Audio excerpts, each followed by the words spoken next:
নমস্কার, স্বাগত জানাই শিশির কবিতা সুন্দরবন ইউটিউব চ্যানেলে তাদের যারা ২০২৭ সালে মাধ্যমিক পরীক্ষা দেবে পশ্চিমবঙ্গ মধ্যশিক্ষা পর্ষদের থেকে।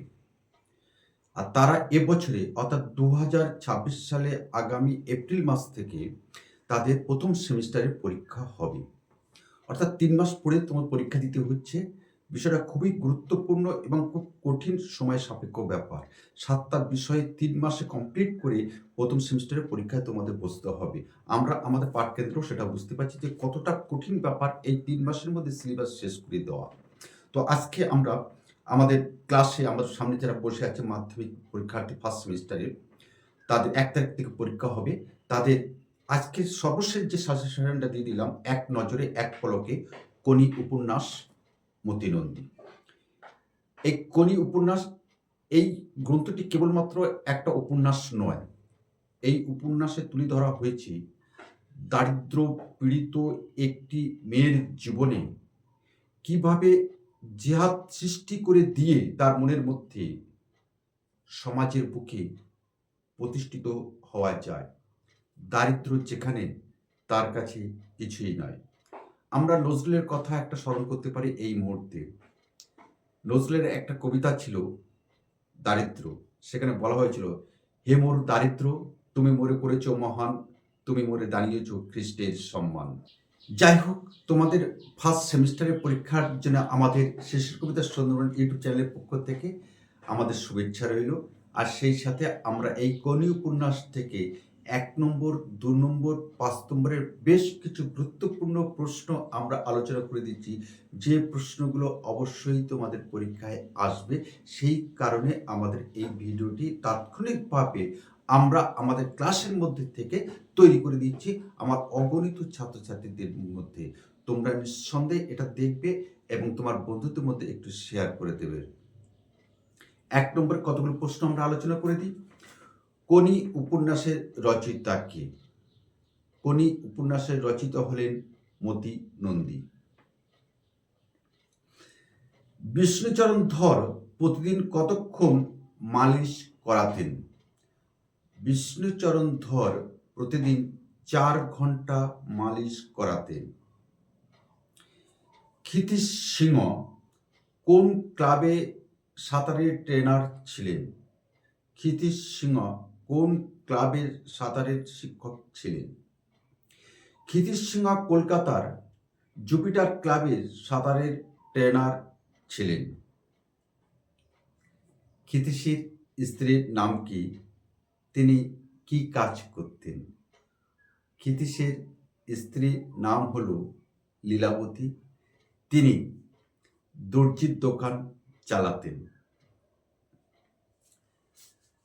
ফাইট কোনি ফাইট উক্তিটি কার? ফাইট কোনি ফাইট এই উক্তিটি এই উপন্যাসের একটি মূল মন্ত্র। আর কোনিকে উৎসাহিত করার জন্য তার শিক্ষক গুরু ক্ষিতীশ সিংহ এই উক্তিটি করেছিলেন। কোনির বাবার নাম কি? তার মৃত্যু হয়েছিল কেন? কোনির বাবার নাম হরিপদ ত্রিপাঠী। তিনি যক্ষা রোগে আক্রান্ত হয়ে মৃত্যুবরণ করেছিলেন। গঙ্গায় আম কুড়োনোর সময় ক্ষিতীশ প্রথম কোনিকে কি করতে দেখেছিলেন? ক্ষিতীশ দেখেছিলেন কোনি গঙ্গার প্রবল স্রোতের মধ্যেও অতি পটুত্বের সাথে সাঁতার কেটে আম কুড়োচ্ছে। কোনির দাদার নাম কি? তার পেশা কি ছিল? কোনির দাদার নাম কমল। তিনি একটি বেসরকারি সংস্থায় কাজ করতেন এবং পরিবারের তিনি একমাত্র উপার্জনশীল ব্যক্তি।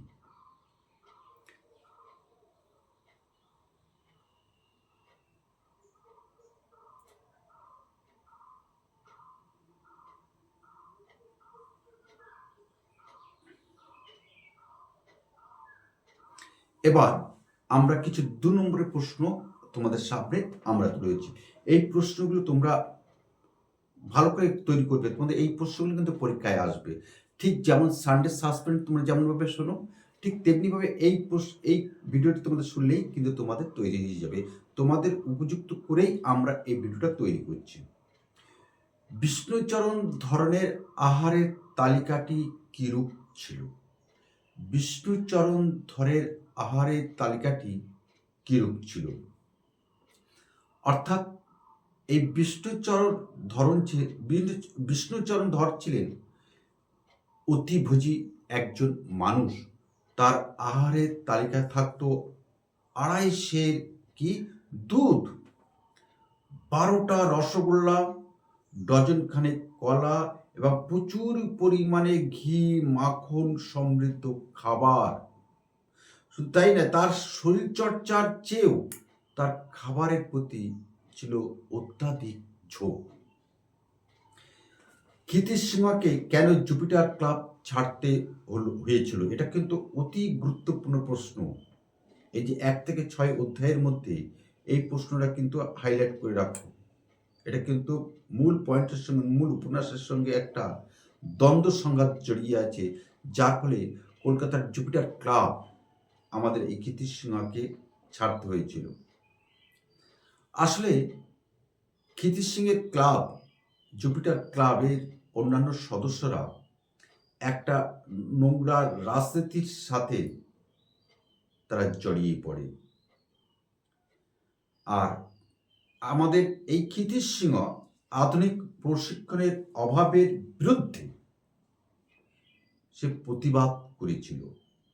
বিশেষ করে ক্লাবের অলস অবাধ্য সাধারণদের কড়া শাসনে রাখার কারণে বিনোদ ভরদ্বাজ এবং অন্যান্য কর্মকর্তাদের ষড়যন্ত্রে তাকে ক্লাব ছাড়তে হয়েছিল। আরেকটি গুরুত্ব প্রশ্ন লাইন, তোর আসল লজ্জা জলে, তোর আসল গর্ব জলে। কথাটি কে কাকে বলেছিল ব্যাখ্যা কর। অর্থাৎ এই কথাটি ক্ষিতিশিংহ বলেছিল আমাদের কনিকে। কারণ আমাদের কনি হচ্ছে সাধারণ গ্রামের একটা মেয়ে, দারিদ্র তার নিত্য সাথী, ময়লা ছেঁড়া জামা কাপড় তার পরিধানে থাকত। আর সাঁতার শিখতে গেলে সুতরাং সাঁতারের উপযুক্ত করে তাকে পোশাক পরতে হবে। আর সেই পোশাক পরতে সে যেহেতু একটি গ্রামের মেয়ে, তাই তার একটা লজ্জা শরম তার মধ্যে জেগেছিল। তাই ক্ষিতিশিংহ বলেছিল সেদিন যে পোশাকটা তোর কাছে কিছু নয়, তোর লজ্জা জলে। অর্থাৎ তুই যদি জলে ওই সাঁতারে যদি প্রতিযোগিতা হেরে যাস, সেটাই তোর লজ্জা, পোশাক তোর কাছে কোনো লজ্জার বিষয় নয়। আসলে এই কথাগুলি বলে ক্ষিতিশিংহ কনির মধ্যে একটা জেদ, আগুনের পাহাড় জমিয়ে দিতে সাহায্য করেছিল। তার সাঁতারে প্রতিযোগিতায় একটা মনোভাব তার মধ্যে জাগরণ ঘটিয়ে দিয়েছিল এই কথাগুলি বলে ক্ষিতিশিংহ। লীলাবতীর দোকানটির নাম কি? কেন তিনি দোকানটি দেখাশোনা করতেন? লীলাবতীর দোকানটির নাম হলো সিনা টেলারিং।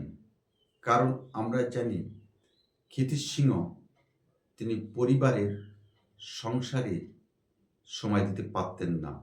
কারণ সে একটা আপন মনা একজন ব্যক্তি, যার কাছে ছাত্র মানুষ করাই তার প্রথম ব্রত। আসলে এই সংসার জীবন সকলের জন্যই নয়। তাই বুঝি সংসার থেকে ফিরে এসে এই ধরনের ছাত্রছাত্রীদের নিয়ে তাদের কিভাবে প্রতিযোগিতার স্বর্ণ শিখর চূড়ায় পৌঁছে দেওয়া যায়, তার যাবতীয় পরিকল্পনা গ্রহণ করার জন্যে এই ধরনের কর্মের মধ্যে থাকতেন আমাদের ক্ষিতিশ সিংহ। সেই কারণে তিনি সংসার দেখতে পারতেন না, যার ফলে লীলাবতী এই দোকানটি দেখাশোনা করতেন। কণিকে সাঁতার শেখানোর জন্য ক্ষিতিশ কি কি শর্ত দিয়েছিলেন? যদি প্রশ্নটা যদি তোমরা উত্তর না করতে পারো তাহলে আমাদেরকে জানাবে, আমরা তোমাকে জানিয়ে দেব। অবশ্যই তুমি কোন স্কুল থেকে, কোন জেলার কোন স্কুল থেকে আমাদের এই ভিডিওটি দেখছো, অবশ্যই কিন্তু আমাদেরকে একটু জানিয়ে দেবে। কমলের মৃত্যুর পর কমলের মৃত্যুর পর কনির পরিবারের অবস্থা কেমন হয়েছিল? এবার 5 নম্বরের কিছু প্রশ্ন আমরা বলে দিচ্ছি। তোমাদের যদি এই সকল প্রশ্নের যদি উত্তর করতে অসুবিধা হয়, যাদের শিক্ষক নেই, অবশ্যই আমরা অর্থাৎ শেষের কবিতা পাঠকেন্দ্র এবং শেষের কবিতা সুন্দরবন তোমার পাশে আছে। অবশ্যই তোমরা সেখান থেকে সাহায্য নিতে পারো। খিদ্দা, আমি তো সাঁতার জানি না, আমি কি পারবো? কার উক্তি? বক্তার মনে কেন এমন সংশয় জেগেছিল? ক্ষিতিশ সিংহ তাকে কিভাবে আশ্বস্ত করেছিল? বিষ্ণুচরণ ধরের চরিত্রটি সংক্ষেপে লেখো। এখানে কিন্তু 4টে চরিত্র প্রধানত আছে। এই 4টে চরিত্রের মধ্যে একটা চরিত্র কিন্তু তোমাদের পরীক্ষায় অবশ্যই আসবে। ভালো করে এই 4টে চরিত্র কিন্তু ভালো করে পড়বে। 4টের মধ্যে একটি অবশ্যই আসবে। জুপিটার ক্লাব থেকে ক্ষিতিশ সিংহকে কেন পদত্যাগ করতে হয়েছিল? আমরা 2 নম্বর প্রশ্নে আলোচনা করে দিয়েছি। এর পেছনে ক্লাবের রাজনীতির কি ভূমিকা ছিল? এটা আমরা আলোচনা করেছি। তোর আসল লজ্জা জলে, তোর আসল গর্বও জলে। উক্তিটির তাৎপর্য ব্যাখ্যা করো। ক্ষিতিশ কেন কণিকে কথা বলেছিল? আমরা এর আগেই আলোচনা করে দিয়েছি। কণি ও ক্ষিতিশের প্রথম সাক্ষাতের বর্ণনা দাও। গঙ্গার ঘাটে কণিকে দেখে ক্ষিতিশ কেন মুগ্ধ হয়েছিলেন? আলোচনা করো। আর কটা প্রশ্ন বলে দিই। খাওয়ায় আমার অরুচি, বক্তা কে?